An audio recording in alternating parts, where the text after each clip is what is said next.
Olá pessoal, estamos aqui de volta para mais uma aula da V3 Emergências Médicas no Esporte e a gente vai falar dessa vez sobre BLS, o famoso Basic Life Support ou suporte básico de vida, tá? Eu vou explicar principalmente para vocês e é o que eu quero que a gente saia daqui sabendo, para que serve, em que momento deve ser utilizado, tá? E como a gente vai utilizar isso. São as perguntas básicas que a gente tem que responder nessa primeira aula. Depois a gente vai aprender como fazer especificamente o suporte básico de vida, tá? Então, o suporte básico de vida, ele é aquele momento em que a gente tem a chance de, em se deparando com uma parada cardiorrespiratória, a gente ter alguma atitude e retardar os danos, né, à vida daquela pessoa até que ela tenha acesso a um suporte avançado. O que é isso? É aquela pessoa que em algum momento específico dentro do esporte teve uma parada cardíaca, tá?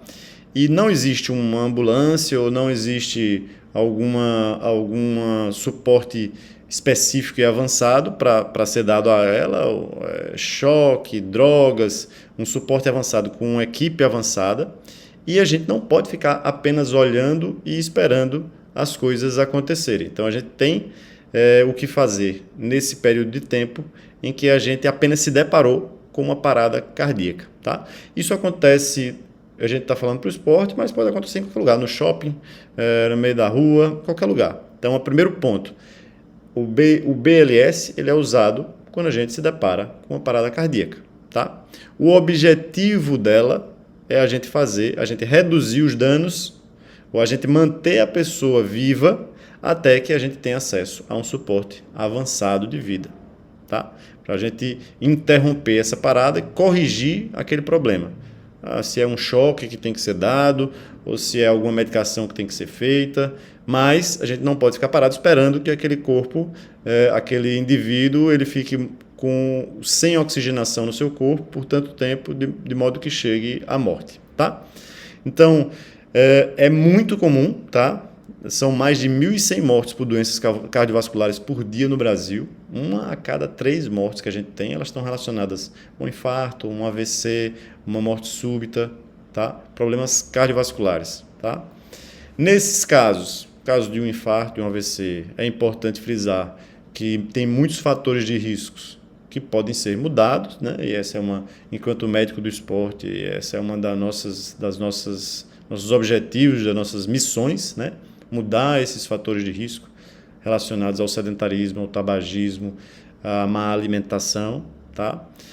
Mas o objetivo desse nosso ponto específico no BLS é exatamente esse: prevenir ou retardar o dano até que a causa do problema ela possa ser corrigida, tá? Então, algumas dicas muito importantes. Esse algoritmo que vai ser mostrado aqui, ele muda a cada espaço de, acho que, 5 anos. Tá?